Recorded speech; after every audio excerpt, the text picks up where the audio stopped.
हरि।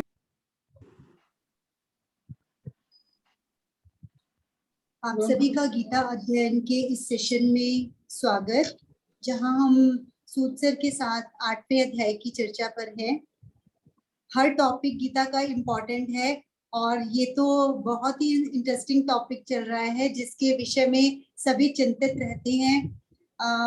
अक्सर सोचते भी हैं कि जो लोग चले गए या फिर जब हम जाएंगे तो कैसी हमारी अवस्था होगी या उसके बाद हमें क्या मिलने वाला है, क्या हम वापस आने वाले हैं या हमें किसी परमात्मा के अंदर समा जाएंगे। तो बहुत ही इंटरेस्टिंग वे में कल सर ने समझाया कि ये जो दक्षिणायन उत्तरायण है ये सब हमारे मन की अवस्थाएं हैं। यदि मन में वो अवस्था है हमारी उत्तरायण की तो फिर आप किसी भी समय में जाते हैं, आपको चिंता करने की आवश्यकता नहीं है।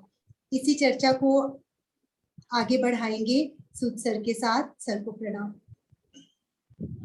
बहुत धन्यवाद। आप सभी को मेरी ओर से प्रणाम। बातचीत शुरू करते हैं। कल चर्चा की थी श्लोक नंबर 23, 24 और 25 की। एक बार फिर मैं श्लोक नंबर 23 की हिंदी पहले पढ़ता हूं, जहां से कॉन्टेक्स्ट शुरू होता है। भरतर्षभ, हे अर्जुन, यत्र काले प्रयाता, जिस काल में जाने वाले, गए हुए या शरीर त्यागने पर, योगिनः, योगी जन, ध्यान रहे ये सब बात योगी जनों की हो रही है, जो योग में हैं, समत्व योग में हैं, उनके बारे में बात हो रही है। योगिनः, तो अनावृत्तिम, वापस न आने वाली गति को, च आवृत्तिम, और वापस आने वाली गति को, एव यान्ति, ही प्राप्त होते हैं, तम कालम वक्ष्यामि, उस काल को कहूंगा, स्पष्ट करूंगा, बताऊंगा, ऐसा इस श्लोक में कहा। और इससे अगले 2 श्लोक हैं जिनमें बताया गया कि किस काल में, किस अवस्था में, किस स्टेट ऑफ माइंड में जाने से वापस नहीं आते और किस में जाने से वापस आते हैं। अगला श्लोक है जिसकी संस्कृत एक दफे शशि है तो शशि पढ़ दे, अदरवाइज आप पढ़ दो। बोलती ये श्लोक है, अग्निर्ज्योतिरहः शुक्लः षण्मासा उत्तरायणम, तत्र प्रयाता गच्छन्ति ब्रह्म ब्रह्म विदो जनाः। ज्योति अग्नि अहः शुक्लः, प्रकाश स्वरूप अग्नि का अधिपति। पर आप दूसरे ढंग से जो समझा रहे थे वो बेटर है। सत्य की अग्नि को पाने की उत्कंठा। आप अर्थ को छोड़ दें, जरा अर्थ को छोड़ दें। अभी इस चर्चा कर देते हैं, थोड़ा रिवाइज हो जाएगा। संस्कृत के शब्दों में सबसे पहला शब्द है अग्नि।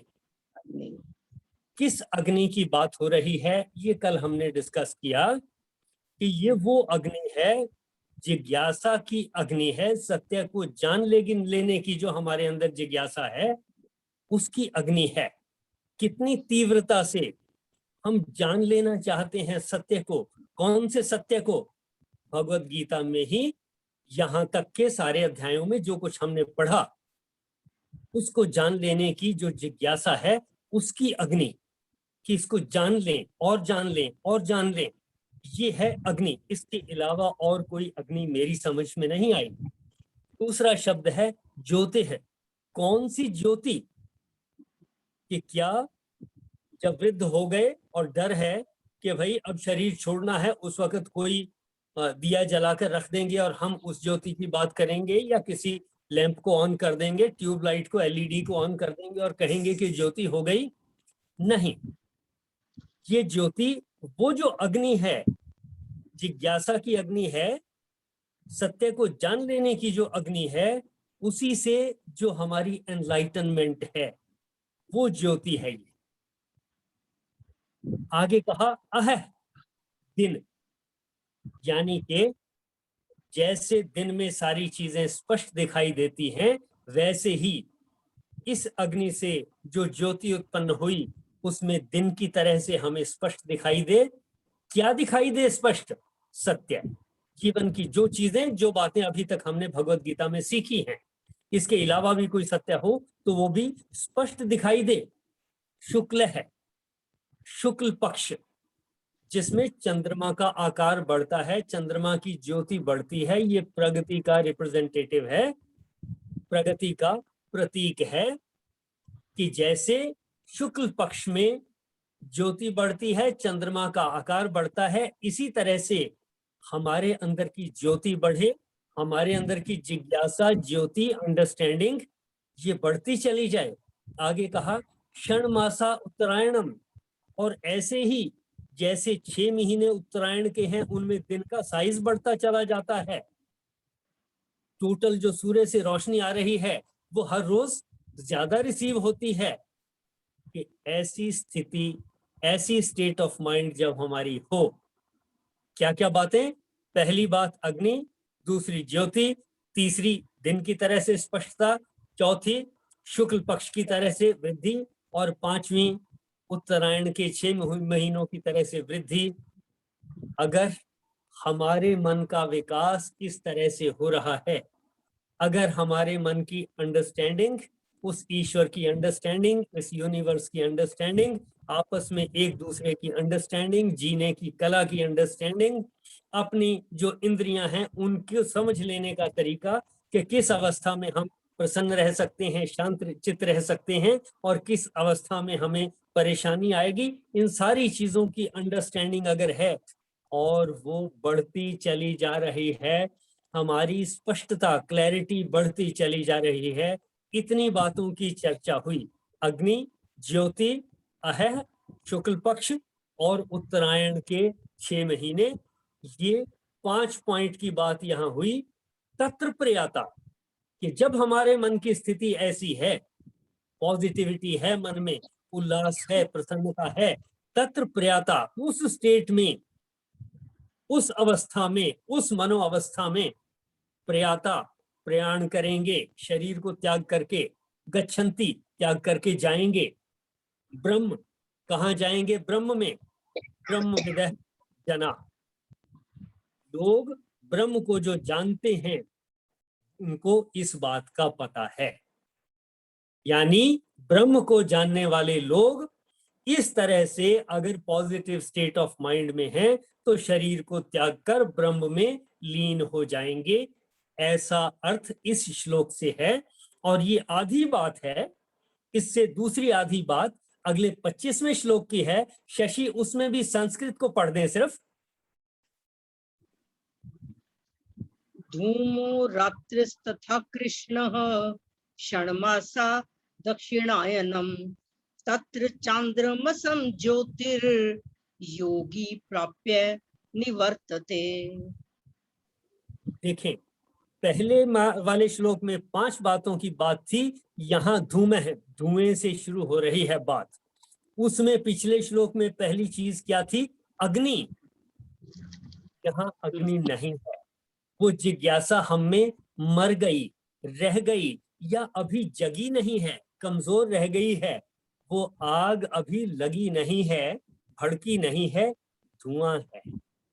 आग जब लगती नहीं है, शुरू होती है तो धुआं होता है, धुएं से स्टार्टिंग होती है। तो पहले श्लोक में था अग्नि से स्टार्टिंग था, उसके बाद ज्योति, और इस श्लोक में कहा धूमो, यानी अग्नि की बात खत्म हो गई कि अग्नि अभी भड़की नहीं है और धुआं है, अभी धुआं है, धूमो।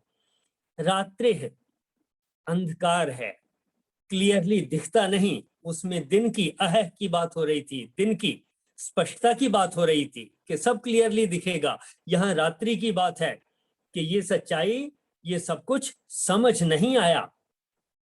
आगे कहा तथा कृष्ण है, कृष्ण पक्ष है, कृष्ण पक्ष में चंद्रमा का आकार घटता चला जाता है और ज्योति धीरे धीरे घटती चली जाती है, यानी कि हमारा मन नेगेटिविटी की तरफ जा रहा है।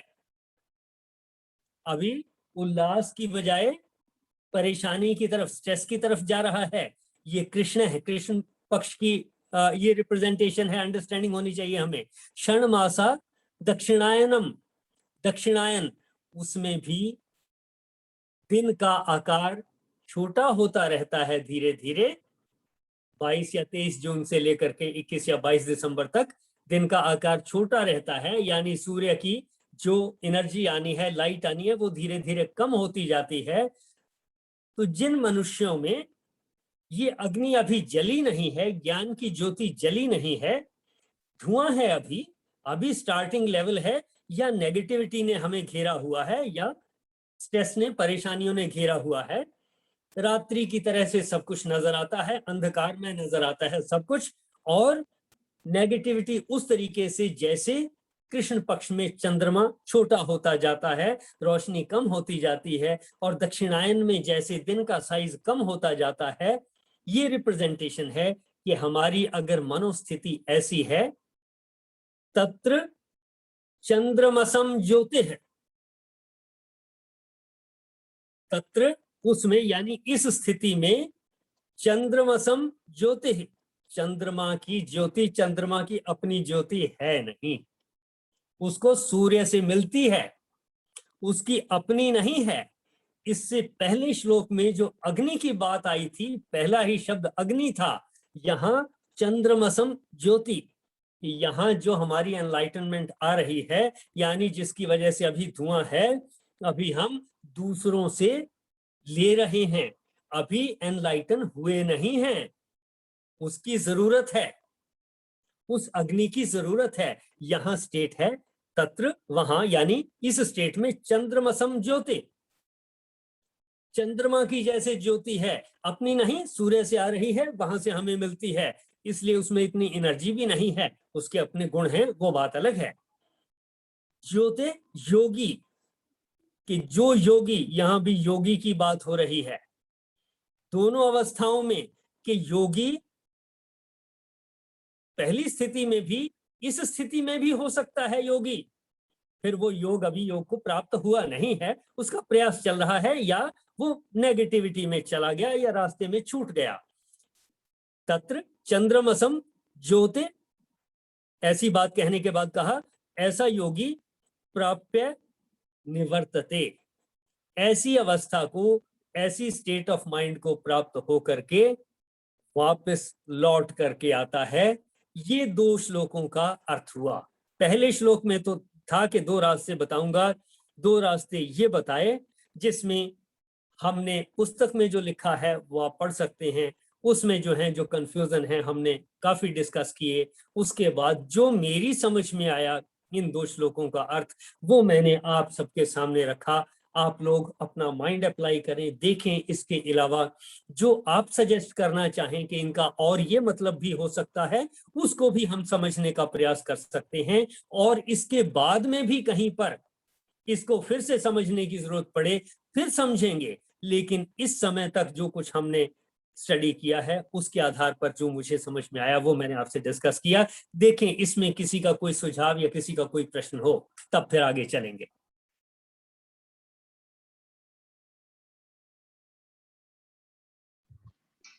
सर अग्नि का क्या बताया आपने? हाँ, अग्नि का मैंने कहा, सत्य को जान लेने की जिज्ञासा हमारे मन के अंदर, कि सत्य का मुझे पता लग जाए। कौन सा सत्य? जो भगवत गीता में ही हमने पहले अध्याय से लेकर के अभी तक पढ़ा, जिसकी मोटी मोटी बातों में आता है विषाद अर्जुन के मन में था, हम सबके मन में विषाद है। फिर ज्ञान योग की बात की कि भाई हतो व प्राप्स्यसि स्वर्गम जित्वा व भोक्ष्यसे महीम, कि मर गया तो स्वर्ग को प्राप्त होगा, और जीत गया तो पृथ्वी को भोगेगा।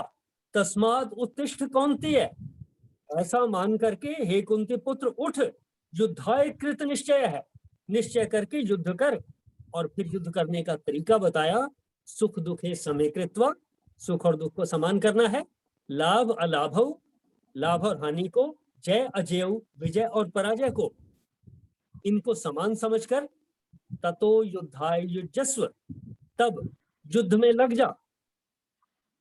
न एवं पापम वापस्यसि, ऐसा करने से पाप को प्राप्त नहीं होगा या पाप से बच जाएगा। ये 2 श्लोक की बात है, इसको कहा गया ज्ञान योग। जिस अग्नि की आपने चर्चा की, हमें ये जो सारी बातें हैं, हमारे अंदर अगर जिज्ञासा है कि मैं ज्ञान योग को जान लूं, फिर 2 इंपॉर्टेंट श्लोक आए जो कर्म योग के हैं, कर्मण्येव अधिकारस्ते, कि काम करने के ऊपर आपका कंट्रोल है, रिजल्ट के ऊपर आपका कंट्रोल नहीं है।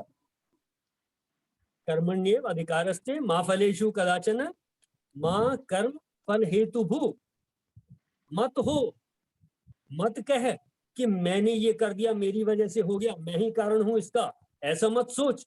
मां कर्म फल हेतु भू, ऐसा ना हो, इसका हेतु मत बन।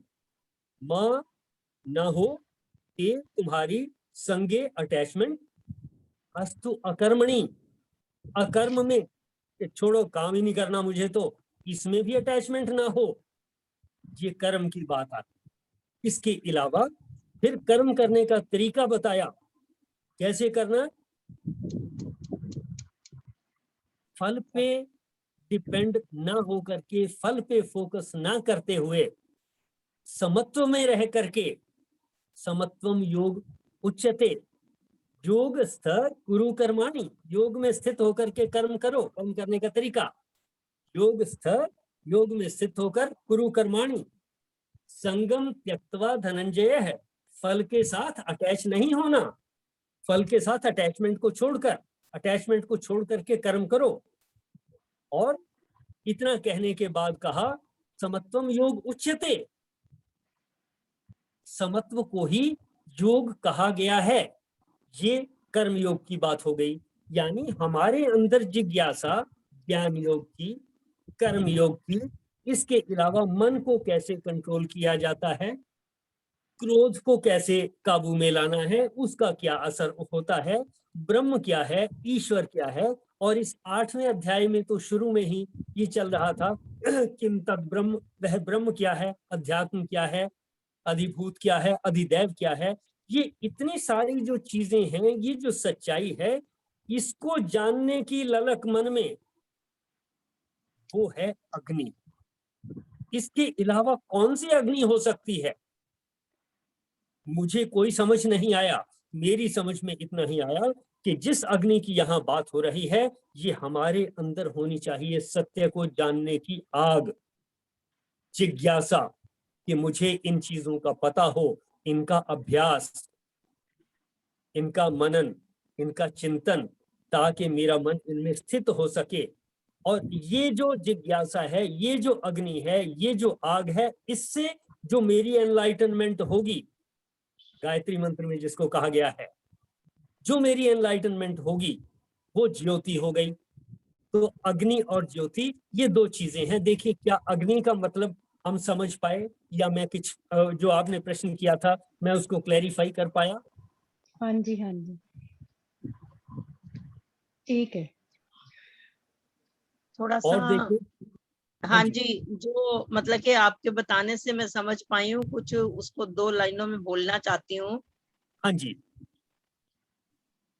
जैसे हम कुछ सामान परचेज करना है, हमारी इच्छाएं बनती हैं मार्केट में। हम जैसे आपने जो एग्जांपल दिया था इससे पहले, कि जब हम वो परचेज करके आ जाते हैं, हम फ्री हो जाते हैं, हमारी इच्छाएं, वो वाली इच्छा खत्म हो गई। इसी तरह से इसमें इस सत्य को जानने की जो उत्कंठा है, उसमें दिन की तरह जो मतलब कि जैसे दिन का प्रकाश होता है, हमारे अंदर उस तरह का प्रकाश बनता जाए। और शुक्ल पक्ष में इसकी चंद्रमा की रोशनी ज्यादा होती है, उस दिन के प्रकाश की तरह ऐसे ही आगे शुक्ल पक्ष में हमारा सत्य की और प्रतिष्ठा बढ़ती जाए। और उत्तरायण के जैसे 6 महीने कहे हैं, इनमें 3 बड़े होते हैं, मतलब कि अग्नि से लेके अग्नि, ज्योति, प्रकाश, दिन, शुक्ल पक्ष और उत्तरायण, ये 6 महीनों तक में अगर हमारे अंदर सत्य की जिज्ञासा बढ़ती जाएगी, तो हमारी इच्छाएं ऑटोमेटिकली कुछ ना कुछ कम होती जाएंगी। ये बात और हम बिल्कुल ठीक है। ये बात हाँ। बिल्कुल ठीक कही आपने। और हाँ जी, जब हमारी इच्छाएं कम होती जाएंगी नेचुरली है, तो फिर वो मुक्ति का साधन है ही है। फिर हम पुनर्जन्म की जरूरत नहीं पड़ेगी। हाँ वो पुनर्जन्म ऑटोमेटिकली नहीं होगा। ठीक, पर वो सर फिर बिल्कुल ठीक। ऑटोमेटिकली वाली बात क्यों कही है? हाँ क्योंकि जी, देखो, ये तो अगर ये सत्य जानने की जिज्ञासा हमारे अंदर है, जिज्ञासा मतलब आग है ना, ये वाली बिल्कुल आग अगर हमारे अंदर हो गई तो वो चाहे उत्तरायण हो, वो तो हमारा उत्तरायण ही रहेगा फिर। मतलब नहीं नहीं नहीं, ये बिल्कुल ठीक। उत्तरायण जो है ये समझाने का तरीका है, कहने का तरीका है कि जैसे शुक्ल पक्ष में चंद्रमा का हाँ। साइज बढ़ता है हाँ। और उत्तरायण में दिन का साइज बढ़ता है। ये यानी मतलब कि कि सत्य हमारी का कंपैरिजन मनोस्थिति, नहीं किया है, सत्य से हमारा कंपैरिजन तो किया है कि दक्षिणायन उसमें आएगा ही नहीं ना, अगर हम इस तरफ लग गए तो फिर तो दक्षिणायन हमारा नहीं आएगा ना। बिल्कुल ठीक, फिर नहीं आएगा, बात ठीक है, खत्म हो गई। हाँ, ठीक है, बिल्कुल। तो ये उन्होंने तो बिल्कुल दोनों ठीक मार्ग है। बताए हैं ना, भगवान श्री कृष्ण ने तो दोनों मार्ग बताए हैं कि एक बिल्कुल। उत्तरायण और एक दक्षिणायन है। अब हमारे पे डिपेंड करता है कि हम अपना उत्तरायण ही रखना चाहते हैं या दक्षिणायन रखना चाहते हैं। जिसकी बिल्कुल कामनाएं ठीक। बनी रहेंगी उसके लिए तो सदा ही दक्षिणायन है, वो तो चाहे ठीक है। किसी पक्ष में भी जाए उसने तो लौट कर आना ही आना है। जिसके लिए दक्षिणायन है उसके लिए ये नहीं देखा जाना है कि वो दक्षिणायन में गया है। मेन तो जहाँ चीजें नेगेटिविटी हुई वहाँ दक्षिणायन है, समझ लेना है। दक्षिणायन हाँ। जो है ये मनोस्थिति का रिप्रेजेंटेशन है, मन की बिल्कुल। मनोस्थिति का प्रतीक है। ठीक है, मतलब कि यहाँ पर सिर्फ जो अग्नि जो प्रकाश कहा गया वो निष्काम भाग को कहा गया है, और जो अंधेरा कहा गया है, धूम धूम कहा गया है, वो सकाम भावना को कहा गया है। जी, जितनी हम कामनाओं को लेके हम भाग दौड़ में मचे रहते हैं वो अंधेरा है। इतनी सत्य को जानने की हमारी अग्नि प्रज्वलित नहीं हुई, अंधेरा ही रह गया अभी अगले वाले में जो योग नेक्स्ट में, है। योग में स्थित होने में हम जिस जिस लेवल तक पहुंच गए वो उत्तरायण में मान लें, और उत्तरायण में मान अगर हम नेगेटिविटी की तरफ जा रहे हैं समझे हमारा दक्षिणायन चल रहा है। दक्षिणायन है वो हमारा। बहुत अच्छा समझाया। अच्छा, मतलब माइंड में जैसे फॉर एवर फिट सा हो जाता है, तो बुक में तो फिर देखने का मन, बुक का तो टोटली फर्क है इससे। जय गोपाल जी कुछ कहना चाह रहे हैं? जय गोपाल हाँ जी। जी, नहीं, जमीन आसमान का फर्क है। जय श्री कृष्ण जी। अपने अपने व्यूज है ना, जय श्री समझाने कृष्ण का जी, ढंग जय है। श्री कृष्ण। पर हाँ बहुत जी, ही जय अच्छे, बहुत बस जय हाँ श्री जी, कृष्ण जी। बा आपने सुसाब जो कहा भाई सारे ही उत्तरायण में लगा देंगे, आप तो ऐसा था सारे नू दक्षिणायन करनी तो कोई भी नहीं देखने का सारे। बहुत अच्छी बात, बहुत अच्छी बात। हमारा यही प्रयत्न उद्देश्य है। जारी है, सभी को उत्तरायण में लाने के लिए प्रयत्न जारी है। बिल्कुल बिल्कुल बस ऐसा हो जाए तो फिर तो मजा आ जाए। बिल्कुल। बस ये है ना कि जो वर्ड्स को आप इजी कर देते हो, थोड़ा सा वो इंटरेस्टिंग भी बन जाता है और थोड़ा सा माइंड में फिट भी हो जाता है। अदरवाइज ये शास्त्रों की जो नॉलेज है तो डिफिकल्ट है, इतनी जल्दी नहीं माइंड में बैठती चीजें ये। लेकिन मैं फिर समझाने भी का ये आपका कहूंगा, ढंग एक अलग है। देखिए मैं फिर भी ये कहूंगा, ये मैंने अपनी तरह से समझने का प्रयास किया। फिर भी जो जिन्होंने जिस तरीके से, जिस संदर्भ में, जिस कॉन्टेक्स्ट में एक्सप्लेन किया है, या जो ट्रांसलेशन हमें भगवत गीता की मिलती है, उनके प्रति मेरा कोई द्वेष भाव नहीं। उन्होंने अपने तरीके से कहा, उनके लिंक और दूसरे ग्रंथों के साथ हो सकते हैं, जो हो सकता है हमारी समझ में ना आए हों, लेकिन मुझे सबसे आसान तरीके से जैसे समझ में आया वैसा मैंने आप लोगों के साथ शेयर किया। सर एक बात बोलूं? हाँ जी, इसको आप अपनी एक्सप्लेनेशन गीता की करके लिखो ना, आप कहोगे तो I will write down for you. देखिए आप गुड अगर आइडिया। मदद कर सकें तो आप हम मेरे को इन्हीं बोलते बातों जाओ, मैं को, लिखती जाऊंगी। ठीक है, हम इन बातों को अगर हम लिख करके भी शेयर कर सकें और अच्छी बात हो सकती है। आई स्वेयर बहुत अच्छी है, लोगों को अंजू जी अच्छी आपने लगना मेरा चाहिए, आइडिया मुझे तो चुरा बहुत लिया है। अच्छी लगी। मैं सोच रही थी ये बोलने का, आपने मेरा आइडिया चुराया। मैं भी ये अच्छी सोच बात रही है, थी कि अच्छी मैं बात है। मैं यूट्यूब फर्स्ट, से मैं सुन के फर्स्ट, मैं मेरा फर्स्ट। शायद ही गीता हाँ जी, गीता पर नमस्कार सभी को। गीता पर बहुत सारी टीकाएं लिखी गई हैं और कहते हैं कि गीता को जिसने भी जैसे समझा है उसी तरह से व्यक्त किया है। तो ये इतना मतलब कि एक बड़ा ग्रंथ है ये, इसको समझना एक बहुत बड़ी बात है। तो जैसे सूद साहब ने व्याख्या की है वो वाकई प्रशंसनीय है, इसमें कोई शक नहीं। तो बड़ा अच्छा एक्सप्लेनेशन रहा ये चीज है। बहुत बढ़िया, मतलब कि जो गीता को हमारे हर एक अंदर ने पहुंच जाती है। हाँ अपने अनुसार हर एक ने गीता को समझने की कोशिश की है। इसकी व्याख्या हर एक अपने हिसाब से करते रहे हैं। तो जिसको जैसे समझ में आता है उसी तरीके से ये मतलब एक सर्वोत्तम ग्रंथ है, इससे ऊपर कोई ग्रंथ नहीं। हाँ जी। सर अगर हमारे मन की ज्योति जाग गई, सब हम उत्तरायण हमारे अंदर ही आ गया, अगर हम दक्षिणायन में मर भी गए लेकिन हम तो मतलब वो पार हो ही चुके हैं ना उससे।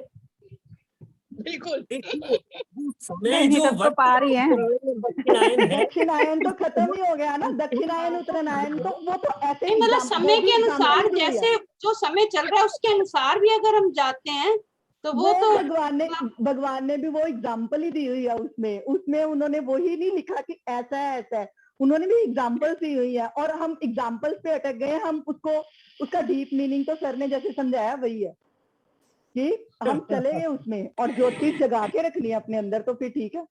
बहुत बढ़िया सर, थैंक यू। बहुत आज की अच्छा। चर्चा में क्या है? हाँ जी कहें। सर इसको कुछ इस तरह भी मेरी समझ में आ रहा है, तब से सभी लोग डिस्कस कर रहे हैं कि एक क्लास में 20-30 बच्चे हैं, टीचर पढ़ाने वाले हर सब्जेक्ट के वही हैं। कुछ बच्चों ने IAS वगैरह की परीक्षा कर ली तो वो तो चले गए उत्तरायण में, उन्होंने तो क्लियर मिल गया उनको जो मिलना था।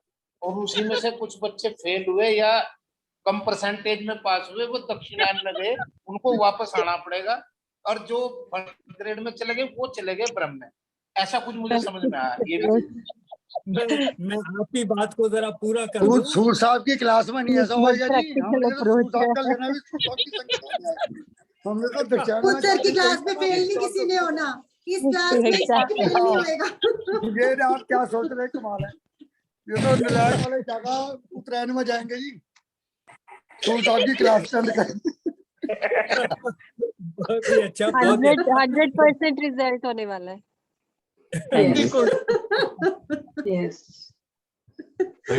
बात ये ना कि जैसे बच्चे के लेवल तक पहुंचते हैं वो वाला काम है कि किसी तरह से माइंड कृपया सभी को थोड़ा थोड़ा बोलने का मौका दिया जाए। नरेंद्र सर भी कुछ कहना चाह रहे हैं। नहीं, मैं ये कहना चाह रहा था कि आपने जो एक्सप्लेनेशन दिया वो सिंपल तो है ही है, लेकिन ज्यादा लॉजिकल है। जो लिखा हुआ है किताब में वो लॉजिकल नहीं है। जो लोग तर्क की शक्ति से उसको देखते हैं उनके गले से नहीं उतरता। आपकी बात जो है वो गले से भी पूरी तरह उतरती है और हजम भी होती है बिल्कुल। तो इसलिए बहुत अच्छा है, बहुत अच्छी एक्सप्लेनेशन दी आपने, थैंक यू। समझ में और वैसे भी वो सब कैलकुलेट करना थोड़ा डिफिकल्ट लगता है कि कौन सा टाइम होगा क्या होगा, और ये आसान लगता है कि ठीक है परमात्मा से जुड़े रहो और इस रास्ते पर चलते रहो तो उत्तरायण ही उत्तरायण है। तो शायद ये ज्यादा इजी है, अगर ज्यादा लॉजिकल है। हाँ जी, काफी प्रैक्टिकल। लोग कंफ्यूज ये उत्तरायण दक्षिणायन पे वो भीष्म पितामह के कारण हो जाते रहे हैं, पर भीष्म पितामह जी भी इसीलिए रुके थे, इसलिए वो इसके दक्षिण और उत्तर के कारण नहीं रुके थे, वो इसलिए रुके थे क्योंकि उनकी इच्छा थी खत्म जो नहीं हुई थी कि जो राज्य है ये सुरक्षित हाथों में हो। तो उसके बाद उन्होंने प्रयाण किया था और उसके कारण जो लोग हैं वो इसको महीनों में बांध देते हैं इन चीजों को, उसके कारण वो कंफ्यूज होते हैं।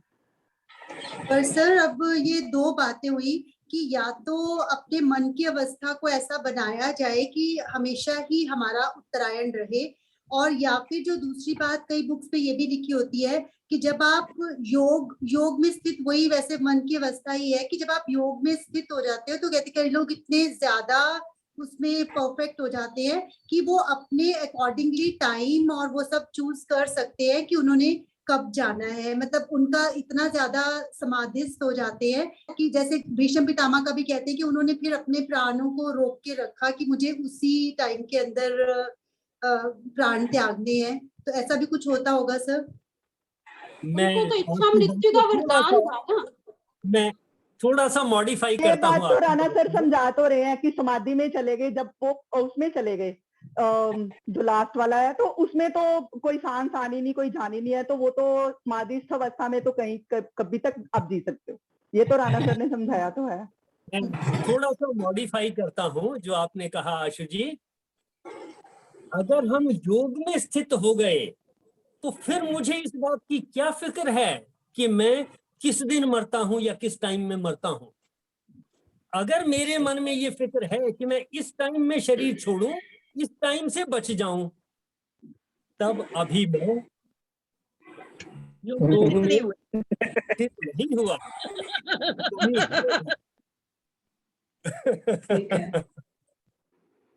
मेन तो वही बात है कि कोई तो पकड़े, योग में स्थित होने की कोशिश करे, फिर तो उत्तरायण अपने आप ही सतीश भाई सर। हाँ जी, हेलो सतीश भाई हाँ जी। साहब, मैं भी एक बात करना चाहता हूँ। जैसे हम ये चलो बच्चों की बात लगाओ, पढ़ाई की बात है, जैसे हम कोई खोज करते हैं, ये जो आज के वैज्ञानिक है उसमें लग जाते हैं, जी जान से लग जाते हैं भी मुझे इस चीज का गहराई में जाना है। ऐसे ही हम अगर भगवान के प्रति अंदर सच्चे मन से उसके गहराई में जाएंगे तो ही हमें इसकी बातों का ज्ञान होगा। देखिए, भगवान की भक्ति करने का एक ही तरीका मेरी समझ में आया, वो है योग में स्थित होना, बस।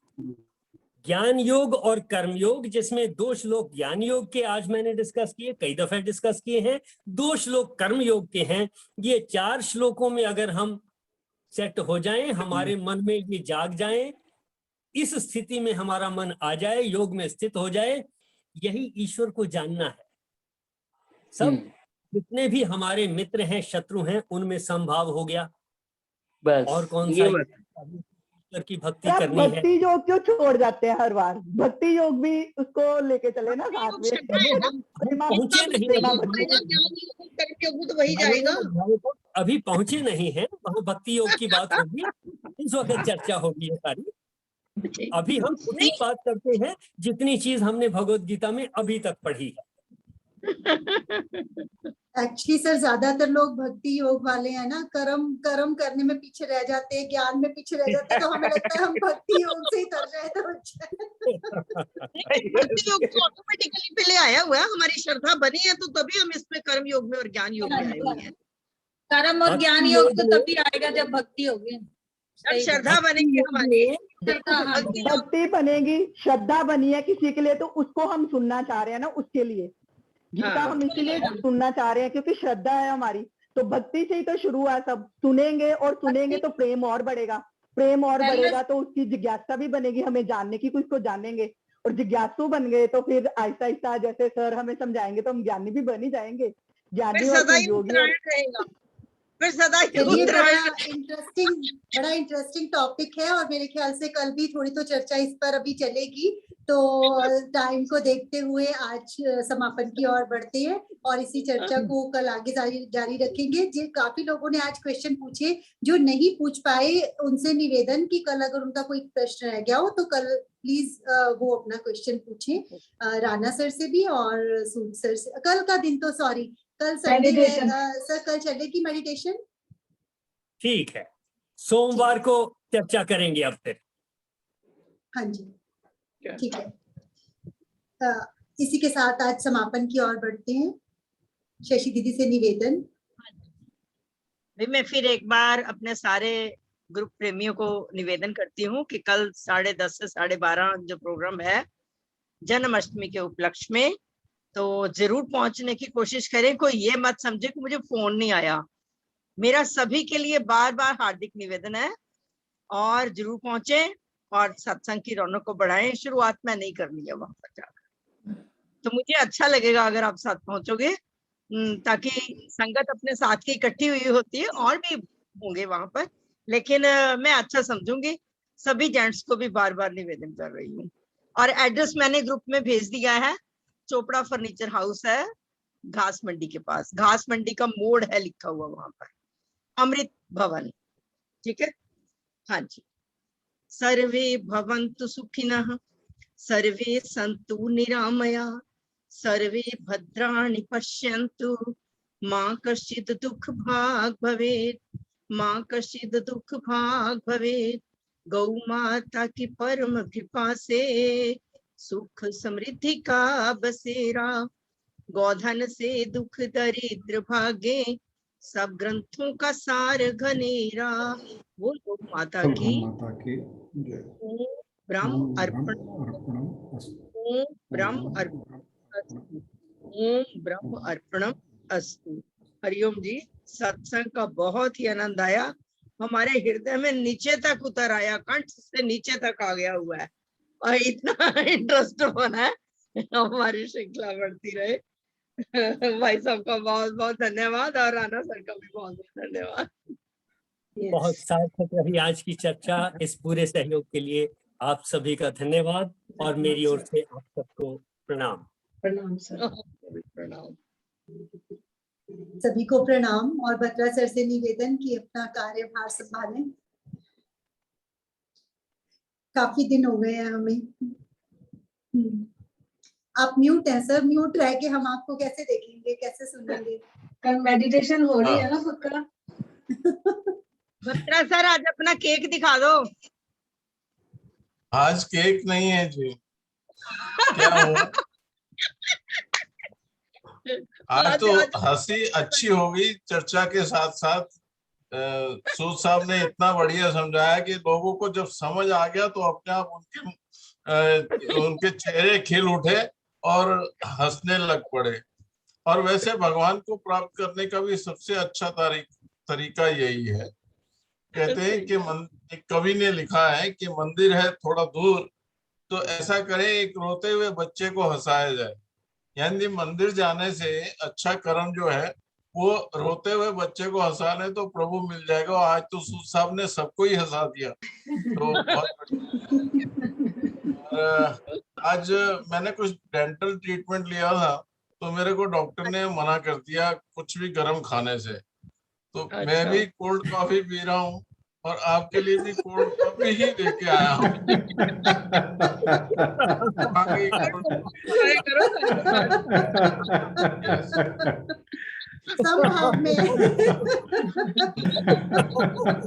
कोल्ड कॉफी पीजिए और हंसिए, बहुत बढ़िया बनी हुई है आज। बहुत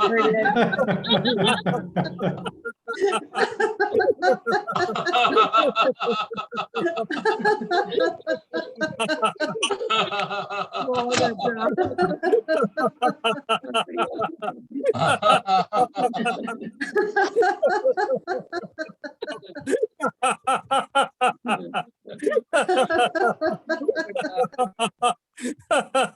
दांत ठीक करके बता दिया कि जुबान को ठंडा रखना है।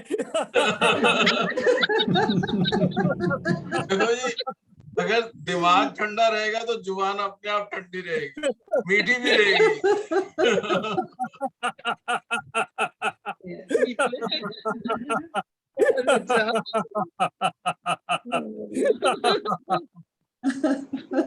बहुत बहुत धन्यवाद। थैंक यू, बहुत बहुत धन्यवाद।